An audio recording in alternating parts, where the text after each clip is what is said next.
When does the growth rate of a population following logistic model equal 0?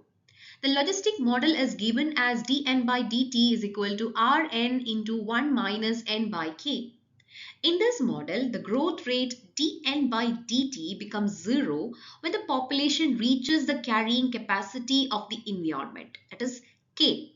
And this occurs when n by k is equal to 1, meaning the population size, that is n, equals the carrying capacity, that is k, when n is equal to k.